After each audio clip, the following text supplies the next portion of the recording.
Good morning, everyone. I can report 16 new cases overnight, 9 of which are linked and the remainder are still under investigation. 3 were in quarantine during their entire infectious period. At least 11 spent part of their infectious period in the community. Hospital numbers are back up again today to 10, and we have 2 in intensive care, both of whom require ventilation. Testing numbers were a little low yesterday at 2,120.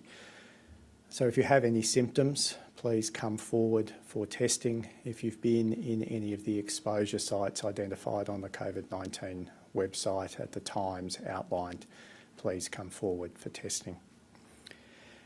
On the vaccination front, very pleased to advise that 2,322 bookings have been made yesterday by Canberrans aged 12 to 15 to receive their vaccination through an ACT government clinic.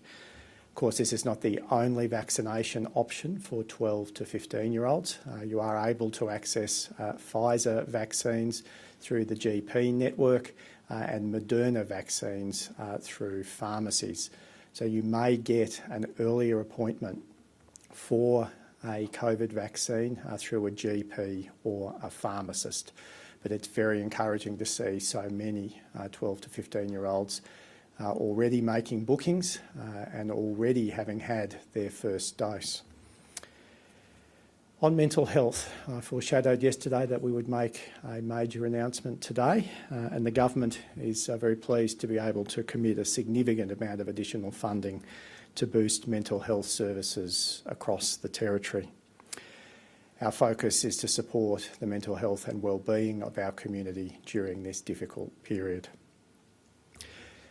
It is one of the most challenging times that our community has faced.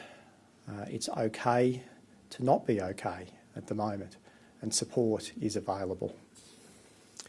So building on previously announced funding commitments, the ACT government is providing a further immediate community support package, as well as some additional long-term funding for local mental health and community support programs.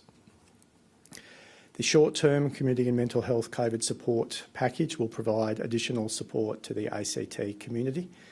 And this will be done through expanding the existing police, ambulance and clinical emergency response, the PACER program, providing more funding to Directions Health Services, the Interchange Health Co-op, Community Options, Canberra Alliance for Harm Minimisation and Advocacy, to improve access to care for some of the most vulnerable Canberrans. There will be more funding for care financial services to provide support for people who have lost work and income. There will be more services for young people suffering moderate to severe mental illness who require more intensive support at home. There will be more funding for services and support for people affected by eating disorders. And there will be more funding for support services for Aboriginal and Torres Strait Islanders, asylum seekers and refugees.